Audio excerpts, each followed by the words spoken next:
कि घर की वो 4 मर्यादा कौन सी है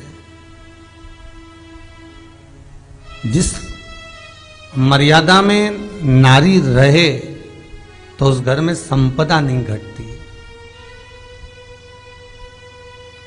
उस घर की संपदा को समाप्त नहीं किया जा सकता है।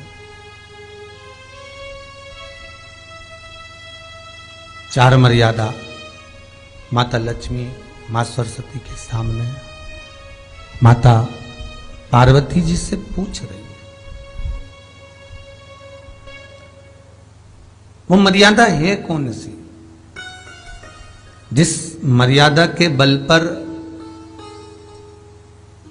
एक जो घर बसता है, घर जो बसाया जाता है, उस घर में सुख, सौभाग्य, संपदा, सत्ता, वैभव, प्रतिष्ठा, यश, कीर्ति, आरोग्यता, ये सब वहां रहे।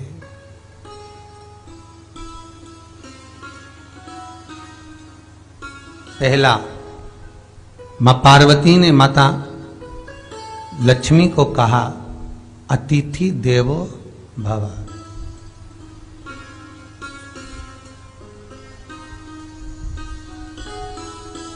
हमारे दरवाजे पर जब कोई अतिथि आए, हमारे दरवाजे पर कोई मेहमान आए, तो हम उसका आदर करें। परिवार के लोग जो आदर कर रहे हैं वो अपनी जगह पर है, भाई आदर कर रहा है वो अपनी जगह पर है, जेठ आदर कर रहा है वो अपनी जगह पर है, देवर मान सम्मान दे रहा है वो अपनी जगह पर है। पर सबसे पहला सम्मान घर की स्त्री को अतिथि का करना चाहिए।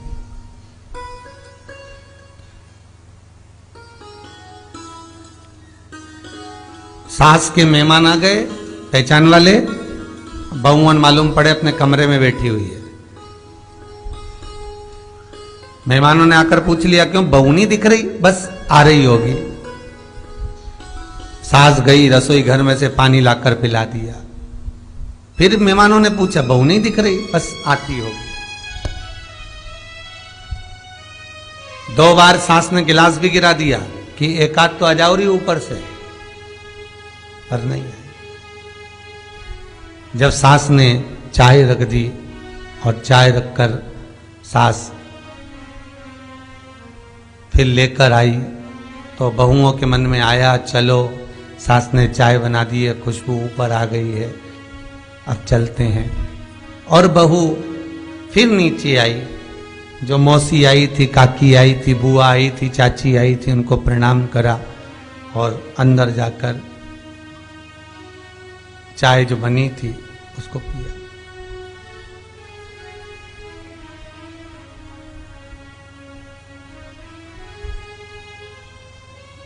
एक गरुड़ पुराण में लिखा है, 94 तरह के नरक में एक नरक है जो दरवाजे पर आए हुए अतिथि का सम्मान नहीं करता, उसको जल नहीं पिलाता, उसका मान सम्मान नहीं देता, उसका आतिथ्य नहीं देता, उसके लिए भी एक नरक रखा गया है।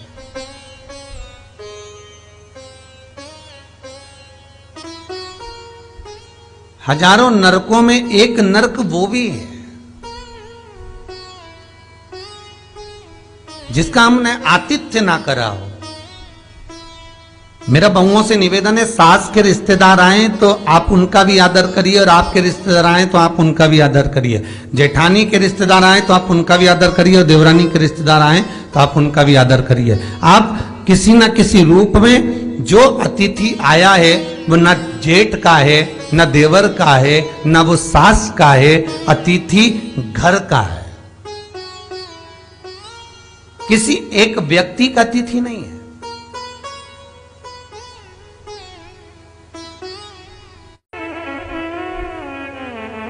बड़ी बहू सोचे कि मैं घर की बड़ी, बड़े परिवार की, मेरे पास में बहुत धन दौलत, मैं काय को गिनूं किसी मेहमान को। छोटी बहू सोचे मैं काय को गिनूं, मंजिली सोचे मैं काय को गिनूं, संजिली सोचे मैं काय को गिनूं।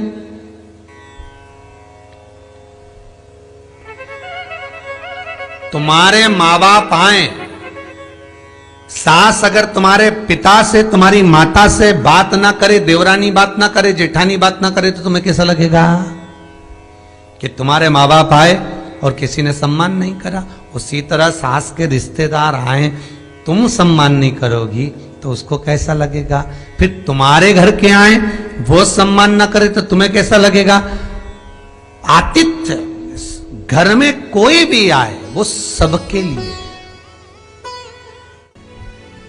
दूसरा क्रम बताया,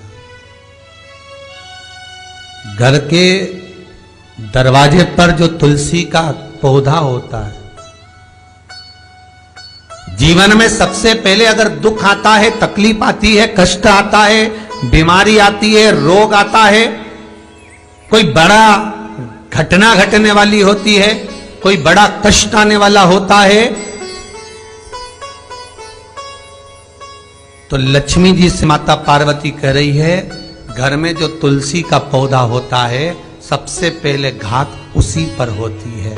तुलसी का पौधा सूख जाता है, समाप्त हो जाता है, उसके डालियां मुरझा जाती हैं, नीचे लटक जाती है, मंजरी झुक जाती है, या तुलसी के कुंडे में जो मिट्टी है उसमें फफूंद पड़ जाती है।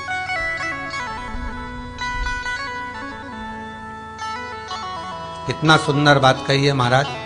तुलसी के क्यारे में, पद्म पुराण, तुलसी के क्यारे में जो हम जल डालते हैं, वो जल हमने जब डाला और वो जल अगर नीचे गिर रहा है, उसका भी दोष वर्णन है महाराज, उसका भी दोष हमारे शास्त्रों में वर्णित किया गया। तुलसी के क्यारे में अगर जल डाल रहे हैं और वो जल जमीन पर बह रहा है, गिर रहा है, उसका भी दोष है।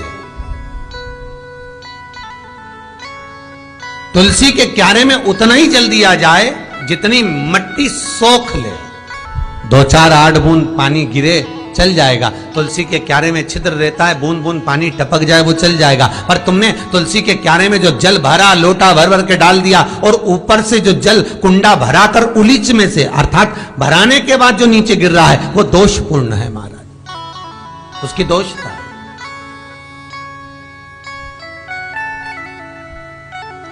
वो दोष देने वाला। तो लक्ष्मी से माता पार्वती जी कह रही हैं कि दूसरा क्रम है घर में वैभव, लक्ष्मी, संपदा, प्रतिष्ठा, यश, आरोग्य को पाने के लिए तुलसी के क्यारे की आराधना, तुलसी के कुंड को नमन करना कर सकते। तीसरा क्रम कहा, घर में चाहे नल लगा हो, चाहे आरओ का प्लांट लगाओ, पानी का घर में छोटा छोटा आरओ प्लांट लगा रहता है, फिर भी घर के अंदर रसोई घर में एक छोटा सा मटका, मटका नहीं तो हंडा, हंडा नहीं तो बाल्टी, बाल्टी नहीं तो कलसा, पानी का भरा हुआ जो नारी रखती है, दूसरे दिन उस पानी को बाहर ढोल कर फिर वापस धोकर भर लेती है। मटका रोज धुलता है, हंडा रोज धुलता है, प्रतिदिन का। जितना जल उस पात्र में रहता है, भरता है, ऐसे ही घर में संपदा बढ़ती। 3 क्रम बता। चौथा, नारी के मस्तक पर जो चीर होता है, ये पूर्वज, इसी चीर से कथा प्रारंभ हुई थी और वहीं पर पहुंच गई। लक्ष्मी पार्वती के संवाद पर चल रही है महाराज।